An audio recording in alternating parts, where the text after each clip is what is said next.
2,000 meters beneath the surface, that's just 20% of the ocean's total depth. We can go way deeper. And what we find along the way? It's nothing short of unbelievable. At 2,000 meters, or 2 kilometers, you'd expect total darkness. No sunlight reaches here. And yet, you start seeing tiny lights glowing in the black.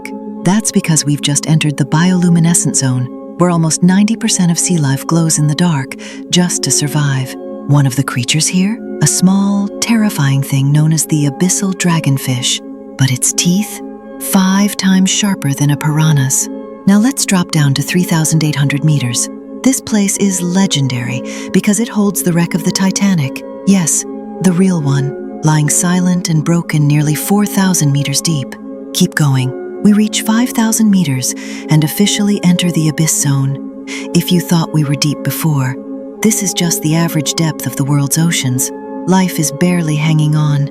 You'll only find strange sea cucumbers, giant glowing jellyfish the size of humans, and long-legged abyss crabs. Let's go even further, down to 6,000 meters, into the Hadal zone. This place is hell underwater. The water temperature, never above 4 degrees Celsius. And the pressure, over 1,100 times greater than on land. To help you picture that, it's like carrying 335 full-grown African elephants on your shoulders. Yeah, that heavy. But now let's flip the view. From the deepest point on Earth to the highest, Mount Everest, standing tall at 8,848 meters, the tallest thing we've got. And yet, Everest could fit inside some of the trenches in the ocean and still wouldn't reach the bottom. Because in 2012, director James Cameron took a solo dive down to 10,898 meters. He stayed there for 3 hours. He described it as a lunar desert. No life, no movement. Just the sound of his sub creaking under pressure. And get this, back in 1960, 2 men went even deeper. They reached 10,960 meters. That's nearly 11 kilometers straight down. To put that in perspective, that's the same altitude commercial planes fly at, but instead of soaring through clouds, they were sinking into black silence. So next time you jump into the ocean, just remember, you're swimming above a world almost no one has seen. But now, let's leave the water and step into the trees. You take your first step into the Amazon rainforest, and that's just 0.0001% of it. We can go way deeper, and what we find along the way? It's nothing short of terrifying. At just a few kilometers in, you're already out of range from most roads, most rescue, most contact with the outside world. The air thickens, the sky disappears, and the jungle begins to close around you. You'd think it would be peaceful here. Birds, trees, rivers. But it's not. It's alive, and it's watching. This is the territory of the bullet ant. Its sting, described as the most painful in the entire insect kingdom. But you keep going. You reach the mid-jungle layers. Humidity climbs to 90%. Your sweat doesn't evaporate, you just stay wet. Every breath gets heavier. And now, you're surrounded by things that can kill you, just by being touched. Bright frogs called Philobutes terribilis. Beautiful, silent, lethal. One carries enough venom to kill 10 men, and it doesn't need to bite. Just sitting on your skin is enough. Keep walking. You're deep enough now that light barely reaches the forest floor. You hear sounds, cracks, screeches, branches snapping, but nothing moves. That's how the jaguar hunts. You won't hear it leap, you won't hear it land, just the crunch of leaves when it's already too late. You push deeper. Now you're in the fog layer, no visibility, no direction, only wet, breathing trees. The ground turns to mud, roots reach like fingers, and this is where people vanish, like Percy Fawcett, a British explorer who walked into the jungle with his son in 1925 and never came out. No trace, no remains, just gone. Even modern adventurers like Yossi Ginsberg, left behind in a remote corner of the Amazon, running from floods and swarms of flesh-eating ants.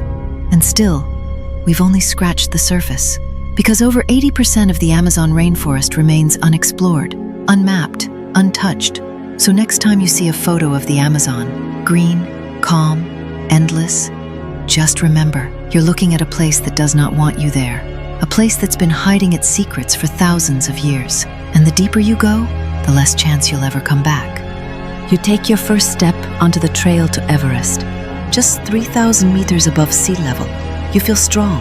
The air is thinner, sure, but you can breathe, you can move.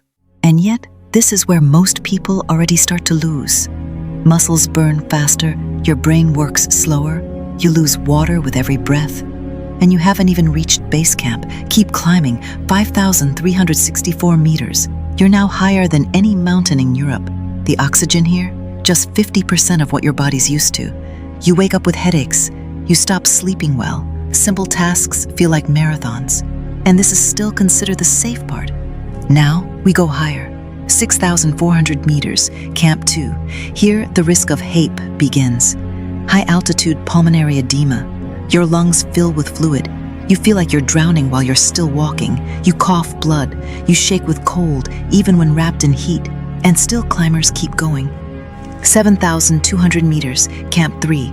Your body starts eating itself. It can't recover. It doesn't want to.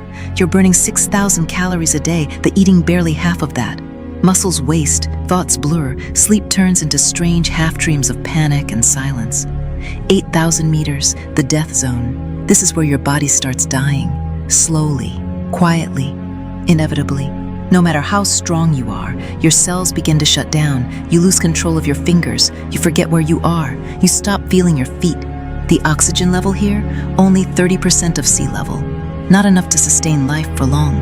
Every second you spend here, your brain is starving and your heart is racing itself to death. This is where climbers disappear.